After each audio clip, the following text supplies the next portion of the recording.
Good morning, students. In the previous video, we read about the definition of yoga and its importance and benefits. In today's video, we will talk about postures, asanas and pranayama. So let's start. Asanas. Asana is third step of yoga. जो आसन है योगा का तीसरा चरण है. इन अष्टांग योग में मतलब बोला जाता है अष्टांग योग में आसन योग का तीसरा चरण है. Asana are slow stretching activity in which holding a body posture bring stability of body and pause to mind. आसन एक तरीके का पोस्चर है जो आसानी से बैठ के किया जा सकता है. ये डेफिनेशन अगर हम देखें तो आसन का अर्थ होता है लंबे समय तक सुखपूर्वक बैठने की स्थिति. आसन कहलाता है यानी कि सुखपूर्वक यानी कि हम आराम से बैठकर आसन कर सके. हम अपने माइंड को पोज मतलब एक मन को शांत करने के लिए आसन को किया जाता है. Asanas are categories under 3 type such as है.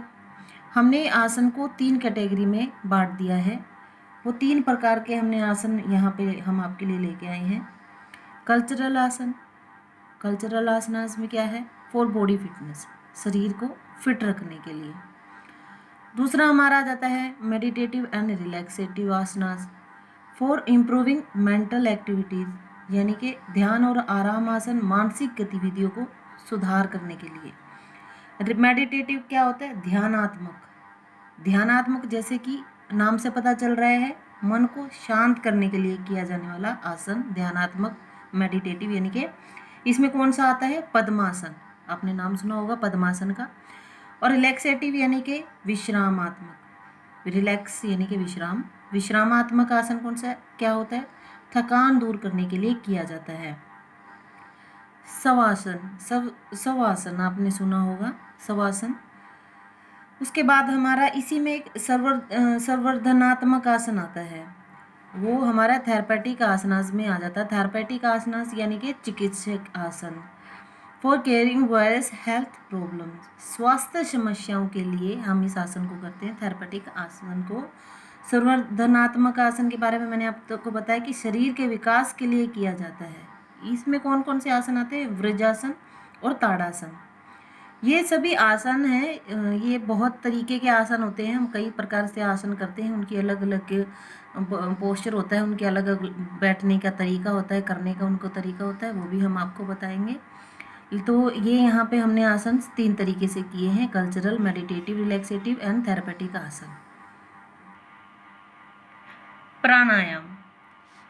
हमने योगा के बारे में पढ़ा, आसना के बारे में पढ़ा और प्राणायाम एंड योगिक क्रिया बेनिफिट. जो प्राणायाम और योग की क्रिया के जो लाभ हैं वो सभी इस हमारे जिस टॉपिक है योगा और लाइफस्टाइल में उसी में इंक्लूड है.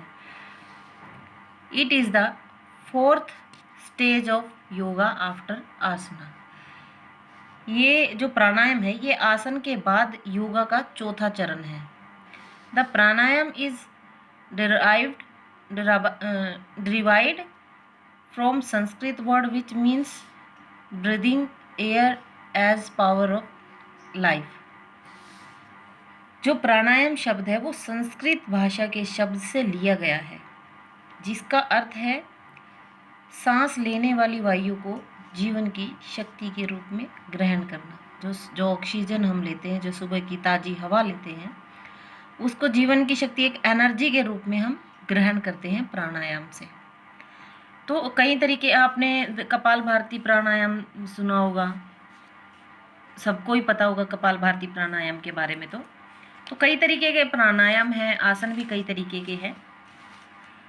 तो this was our definition about yoga, asana and pranayam, about their benefits and importance. In the next video we will tell you which asan to do in which way. हम कौन सा आसन हमें किस तरीके से करना चाहिए ये हम अपनी नेक्स्ट वीडियो में लेके आएंगे. उम्मीद है आपको योगा, आसन और प्राणायाम की डेफिनेशन समझ में आ गई होगी.